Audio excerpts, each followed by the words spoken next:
And I'm live. And I'm live. Let me put my earrings back in. Put my earrings back in real quick. While I wait for y'all to get up on here. While I wait for you to get up on her.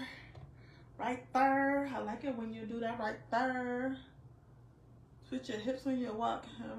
Something, her.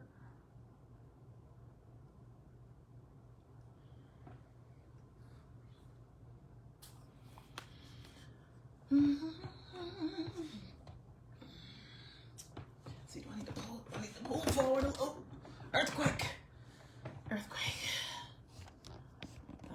I would like to, dang, who do I want to invite?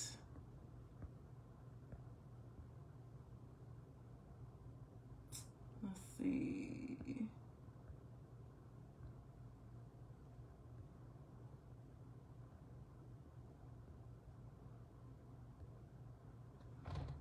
Talk to a couple folks.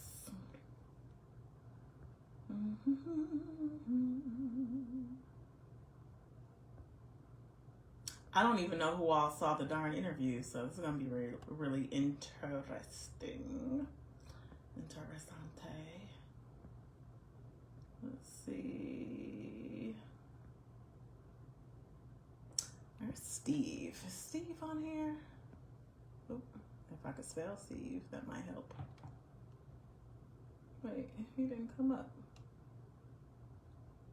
Okay.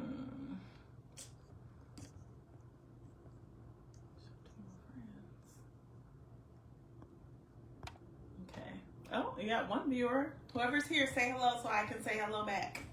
Because it doesn't show me your name. Okay? Say hello so I can say it back. Don't be rude. Y'all, I'm cold. I'm a little bit cold. That's okay though. We're gonna get through this. Whoever's viewing, say hello so I can say hello back. Just type your comment, say hey. Oh, and they're gone. Gone with the wind, fabulous. Gone with the wind, fabulous. Gone with the wind, fabulous. Fabulous. Gone with the wind, fabulous. Gone with the wind, fabulous. All right, I'm gonna give it 5 minutes, like I did previously, to let folks get in the room if they want to come in here and chat. We're gonna chat. It's gonna be quick. As you can see, my henna is leaving me. This is all I have left. Gone with the wind, fabulous. Gone with the wind, fabulous. I'm not eating ice cream today. Probably because I had enough sweets at the movie. Yeah. Whoever's here, say hello so I can say hello back. I see a like. I would love to know who that like came from so I can say, hey girl, hey, or hey guy, hey, or hey non-gender conforming person. 1 minute till we start to talk. I hope y'all talk with me because I want to know what y'all got to say. Hey, he. Got 2 people on now. Hey. Somebody can type in the comments. I'm here saying hi just so that we can talk. You know what we're going to have one day? We're gonna have a Trump and Kamala talk. See who come up in the room then. See who say hi then. All right, it's 7:05. Let's get this party started. Hello and welcome to Amayu Raw, Real, and Uncut, where I like to go live and talk about the topics. And today we're talking about that interview. Yeah, we're going to interview / discussion / slight read. I don't know, maybe not. Between Cam Newton and Dr. Bryant. Hey, Courtney. If you saw the interview, let me know. Type it in below.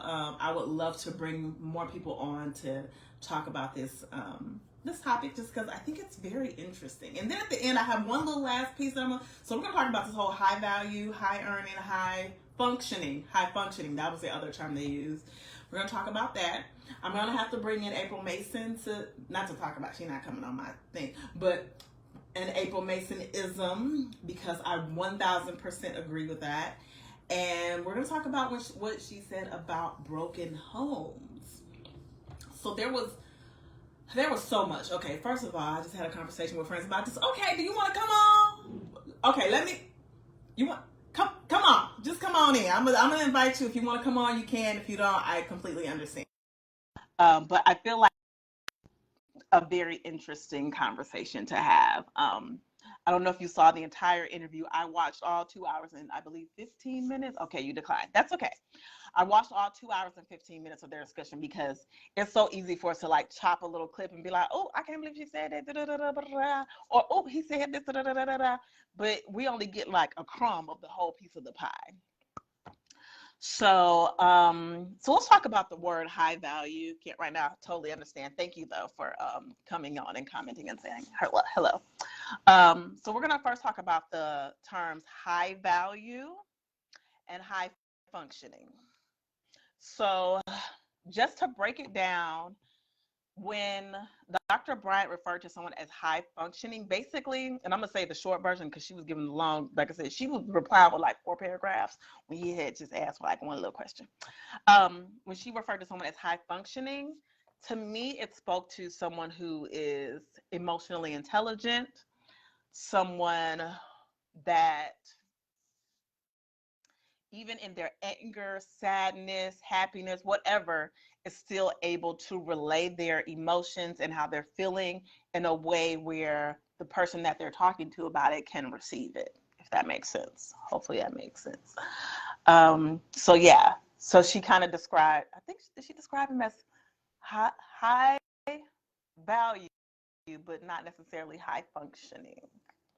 So I feel like that kind of poked at his ego a little bit, but he's not the type of man, like, he does have some emotional maturity about him where even if something, may poke at his ego or something like that, he can at least refrain from saying anything in that moment, have enough self-control to not like be like, because that's how people want to respond whenever their ego gets bruised or whenever something gets triggered in them. So that's the high functioning part. And then we have high value. Here we go. This word has been getting thrown around a lot. So much so that some people are like, please don't say high value to me. I don't want to hear it. And I feel like the problem with that is because people are confusing high value with high earning. And that's something that April Mason spoke about in a recent video. And so videos from way back when people first started talking about high value, high value, high value. Now, the thing about value is depending on the person or the scenario, the value of something can be skewed. And if you're looking at me wondering, like, what are you even talking about? Let's take a bottle of water. You go into Publix to get a bottle of water, you can probably get a whole pack for like $4. And it's like 32 in them. So it's, I don't know, 50 cents a bottle. Water, H2O purified, great. You go to the airport and you try and go on one of them vending machines, that water gonna be like $4 for one bottle. Now, if you go somewhere, hell, let's say even on the plane, that bottle might be $10. It's all water, but the value of it has changed. Does that make sense? So I think that's where a lot of people get confused about the whole high value thing. So when they say high value, I feel like most people mean high earning. And I prefer that term because high earning is pretty black and white. You either make 6 figures or you don't. You either make 7 figures or you don't. You either make 40,000 a year or 60,000 or you don't. But at the end of the year or beginning of the next year, when it's time to pay them taxes, you're not gonna be like, maybe I made 100,000 or maybe I made 20,000. No, you can write those numbers down or you're gonna get that audit. Okay. So I feel like with high earning, it's very specific. It's all about the amount of money that a person makes. Read this. A lot of high earners aren't always high sought after. Absolutely. And then that's where that whole high value comes into, because the things that I may want in a companion will reflect differently as opposed to something someone else wants in a companion. Like one of the things she was saying was how some girls, they try to get flown out and get a Birkin. That's valuable to them. So they may look at someone who can fly them out and get them a Birkin as a high value man. I'm looking for someone who maybe wants to be a father or is okay with me pursuing motherhood on my own and them joining that. So to me, someone that wants that is high value. It's not necessarily about how much money they make. I'm good. I got my little money. So that's one thing I want to talk about. And like I said, April Mason like laid that out perfectly. She's made multiple videos about it, but I'm referring to her. I want to give credit where credit is due, because the way she breaks it down is just perfect. So that was one thing they kept talking about, the high value, but I really think they should have been using the term high earning, because a lot of, like I said, people are like high earning, but that doesn't necessarily mean they are high value to whatever specific individual and whatever specific scenario. One thing that she said that I could tell pricked his ego again was when she said that he's making multiple broken homes. Let me read this comment. Men confuse high value with exclusively being high earning, forgetting about physical attractiveness, emotional intelligence, positive personality traits, and overall wisdom, knowledge base. Exactly. Because you can be a billionaire, and for some people, they're not going to blink twice at you because the other things that you are or are not bringing into the table. Let's even talk about religion. If you are someone who's a Christian and you want another person who's a Christian, then a Christian man who might not make as much as another man who may be an atheist or agnostic, but the things that you value is going to make you go over to this person. So he's a high value man for you. Exactly, Elon Musk. I don't want that. I don't want it. First of all, he let people come on X and start saying the N-word. And they was just throwing it around. Okay, I'm sorry, this video is not about that. But yes, definitely, he's got the coin. He can get you flued out. Okay, Courtney, you don't need to come on if you're going to be making me laugh. He's saying, bleach blonde, Cybertruck built body. Lord, okay. Back to Cam and Dr. Brian. The broken home comment. So I decided to just look up broken home just to see what it says, because I know what I think it is. And when she talked about how he was creating these broken homes, he's like, because he's having children with multiple different women and prioritizing that over getting married and building a home that way. So I looked up broken home, and it's specific to a home in which the parents have separated or divorced. Now, to separate, you have to be married first, right? And to divorce, you have to be married first. And he ain't ever been married, so technically he hasn't had a broken home. He just has not ever created the traditional family unit type of home. He just hasn't created that. So it's not anything broken. This is all they know. Well, I don't know about the first couple of kids. I don't know like what his scenario was with them. I don't know if he was in like a relationship with them in a home with them, and now it's a different type of home, because then of course that would be broken. But he's never been married. So by this definition, he's just not creating a broken home. I don't know what that term would be for someone who's created. I would just say, I hate to say incomplete home, but or let's just say non-traditional. We're going to go with that for now. My man creating the Newton Clan Village. And he said that all of his children live with him, which is interesting. So obviously he has money, so he can afford to have a larger house, a mansion or whatever, and have different wings for the different mothers of his children, because he has 3 different mothers of his children now. Correct? I believe that's the situation, even though he has 8 children. Only one I know about is the most recent one. Excuse me. Hey, Coco. So like I said, the terminology, I think a lot of people may get offended by, saying that people are creating broken homes, but some people's home never even had a chance to be full or complete. Sounds more like a modern day tribe clan. Maybe. And if you like it, I love it. But I think also everyone doesn't have the desire to get married and create a family in that way. And also you have to think about our LGBTQIA plus community.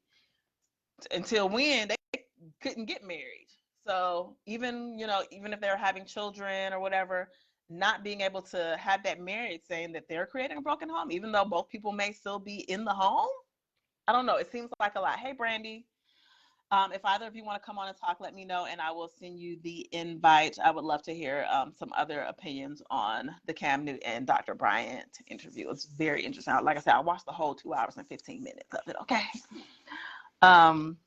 So I think that was very interesting. And then another thing is when he started talking about, how can you counsel married couples um, being someone who was unmarried.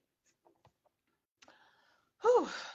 I I feel like he was triggered when she said when they had that conversation, and she explained, first of all, I'm not a marriage counselor. I think that's how she put it, but she does counsel individuals, and I think that's something that people have to learn, that just because you get married, you don't turn into just the one person that you're supposed to be, because you're supposed to cleave together. That doesn't happen like that. You still bring in your baggage, whether it's a little carry-on and you don't work out most of your stuff, you just got this one little bag left and you're like, oh, I'm gonna work this out.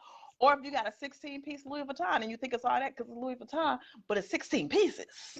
Okay, y'all bringing something in. Okay, we got to unpack as much as we can before they get here, and even then we're still going to have stuff to work out because we're two totally separate, different people, raised in different households, raised with different views and thoughts and feelings and all that stuff. And so the fact that she spoke to, speaking to the individual about, their situation, as opposed to being a marriage counselor, was, I think, spot on. Go ahead, Dr. Bryant. And I feel like you can be married and counsel someone who's not married, unless it's something specific to the marriage. They can tell you when you're right and when you're wrong. It don't take a whole marriage to do that, personally. That's just my personal thought. What else? Okay, so those are the main things. Also, I found it really interesting. Like there were so many things when he asked Dr. Bryant, because she is 41 and single, about how young she would date, and she went all the way down to 27. And she was like, and I realized that if I date a 27-year-old, first of all, he's going to have to be mature, but there's going to be some things that he just may not have experienced or have not lived through, or just doesn't have the maturity yet, that life experience gives you. You can be mature and intelligent, but there's certain things that until you experience it in your life, until you turn the key to your own apartment, until you do certain things, that are just experience makers, I guess. So I love the way that she, said that she is willing to do that, but she knows that may come with it. He may not have his career established at 27, even though there are plenty of people who actually do at a young age, and they end up getting married and all that other good stuff. But yeah, it was very interesting. And he was like, you said, oh, I know what it is. Sorry, it just came in there. He's like, any man that tried to get with her is effed. First of all, just because she said she would prefer to date a man without children, which is another reason why dating younger might be the best method for her. She said that you're effed if you're trying to. I'm like, first of all, she's not saying that, because she's definitely hopeful. She's definitely desires, to, have a marriage. This is things that she said verbally out of her own mouth. Statistically, of course, the older you are, the more likely you are to have children. But the reality of it is there's a lot of people out there who are older and do not have children. And I really feel like a lot of times we want to go to McDonald's and be mad that they don't have a Whopper. And what I mean by that is you have to go to where what you want is. If you go to McDonald's, they're going to have a quarter pounder with cheese.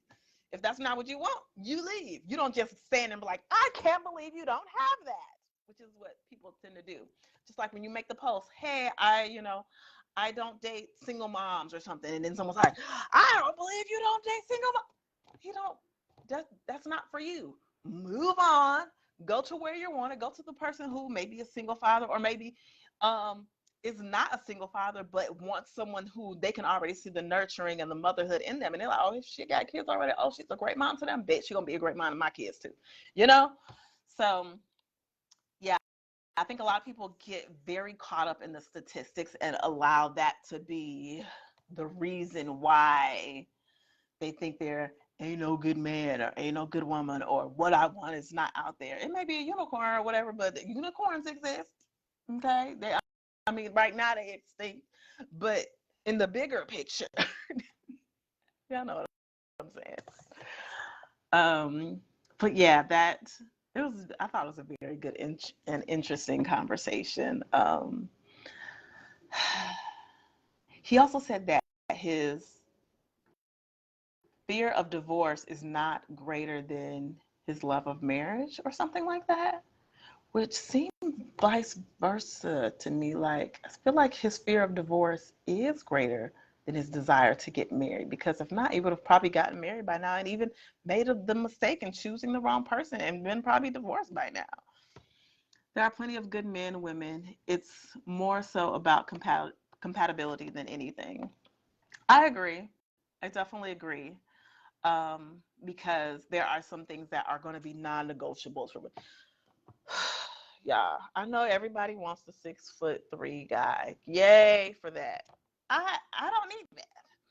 Now, if I'm looking for my baby daddy, yeah, I might prefer he be at least 6 feet. But if I'm just looking for a man to be my companion, how are you going to treat me? Are you going to be there for me emotionally? Are you emotionally mature? Are you open to counseling? Those are the things I'm going to be looking at. I think he's speaking from a place of having to pay child support or alimony. Well, obviously he don't care nothing about paying no child support. He got 8 children. Okay. The alimony part, I get that. And I feel like, I'm probably a little bit more open to the whole prenup talk than I was in my younger days. As someone who has now been divorced. Because I thought, I'm getting married. I'm never getting divorced. What do I need a prenup for? Yeah, I probably would be like, you know what? Love that you're here. Sign this little piece of paper for me. you know, Government order. Oh yeah. Um, yeah. Where was I? Sorry, I got distracted. But yeah, the prenup thing. So I'm a little bit more open to that. I used to feel like, I would never get a prenup because that just means I'm planning for a divorce. Hell, I should have planned for a divorce. Oops. But it's okay. Moving forward. I'm very trepidatious about possibly getting married in the future. Not because I don't want it, but just because I've been divorced now. And it's similar to, and I trigger warning for anyone who's ever lost a baby. It's similar to having your first miscarriage. After you've had a miscarriage, you're not the same person. Because before you have that experience, you don't, it can happen because it happens to people out there. But when you have had it personally, it changes you. And so the next time when you're trying to get pregnant or thinking about baby or even see a baby or whatever, it triggers something in you because you've had that experience. So same thing with the divorce.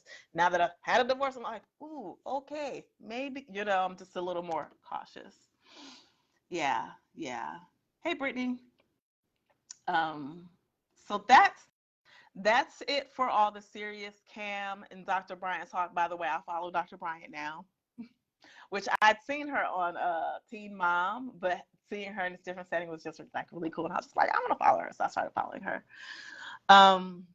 Enough of the heavy stuff. So the last thing that I was like, what about was the fact that Cam Newton has never on the continent of Africa. Like, me with my little bit of money, I'm planning a trip, okay? Not right now, not this year, but coming up. I'm planning a trip to go. Hey, possibly even move one day. I don't know. We'll see. We'll see where life takes me. But I was just like, that's crazy for someone that has who doesn't have the limitation of not having the finances to go, to not want to. I'm not going to talk about what he wants to, but to have not taken that trip, not connected back to, where we came from as a Black person. So I thought that was really interesting. Was anyone else thrown off by that? Anyone? I'm just curious. Because I'm like, I would think any Black person who has a little bit of coinage, whether it's 6 figures or a mil or a few mil or however much, would definitely do that trip to Africa just to have it, just back to the land and everything. So, anywho, that's it. What time is it? Okay, this is a good one. It's not quite an hour, not half an hour, but it was a good one. So I thoroughly enjoyed chatting with you all. I don't know what we'll be talking about next week. I don't even know if I'm going to do it every week, but I'm just like, hey, I'm on a roll, so let's go. So I'm going to, yeah, I'm going to go ahead and sign out. It was lovely talking. Thanks for interacting with me, Courtney. Thank you, Brittany. Thank you. Who else came on here? Let me scroll. Up. One of my other home. Oh, Coco and Brandy. Thanks, you guys, for tuning in. And you all have an amazing evening. Bye.